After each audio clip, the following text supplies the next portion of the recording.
The first thing I would do to talk about my artwork is that I'm an imperfectionist. I take a pretty perfect piece of glass and break it into a million pieces and then put it back together again in a way that was different from it was in the beginning. Frescoed mosaics is something I've coined of my mosaics because I rub pigment into the grout after I glue the pieces of glass down. It's very well known that mosaics last generations and generations and hundreds of years. So when you think about the artwork from Egypt that was dug up, the mosaics are right there, and I love that idea.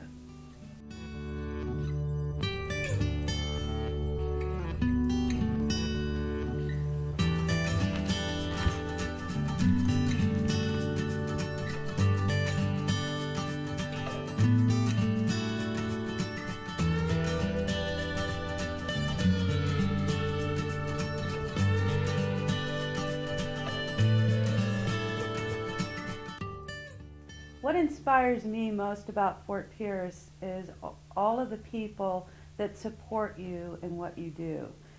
If you have an idea that you want to do, there'll be 10 people there to support you. So if you're the genuine article, they'll help you, and that's what inspires me the most.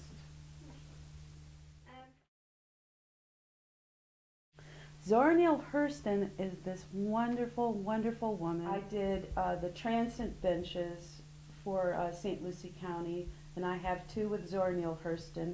She did some writing in the Harlem Renaissance in New York when a lot of other people were writing and doing plays, African Americans mostly, where there was this big surge of creativity in the Harlem part of New York. And she also worked for the WPA, which she collected folk stories in the southern, all the southern states.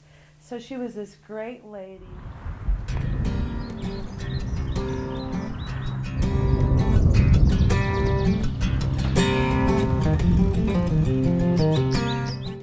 The bench for Zora Neale Hurston Library, the portrait that I put on that bench is a classic portrait. A lot of people have seen that photograph of Zora.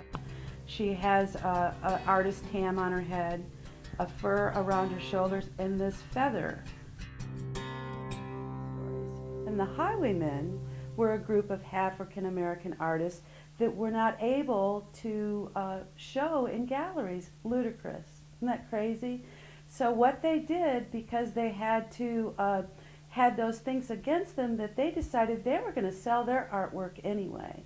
So they sold their artwork out of the cars on the side of the road, and they did Florida landscapes. And I commemorated their grave markers, two of the grave markers. Alfred Hare is known as the first highwayman, and Alfred Hare learned Florida landscape from the renowned artist Beanie Backus. He was a Florida landscape artist.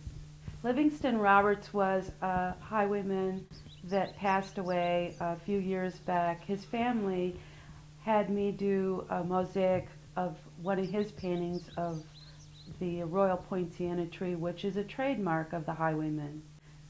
My connection with all of those artists goes back to never giving up. They were all very talented, and they had to find their way with their creativity, and they also had a lot of hurdles to sell their artwork and to actually just make a living. I really, really respect anyone that will keep going in their art form to learn more and to make a living at it. You start doing artwork as a young artist, and you might have people laugh at you. You might have people say, "What are you wasting art materials for?" You might have a million things, million naysayers in your life, but never, never, never, never, never, never, never give up doing your artwork. That's the biggest advice I can give to anyone starting any kind of creative endeavor. In leaps and bounds, Fort Pierce changes. When I first got here in the 80s, it was a town that was asleep.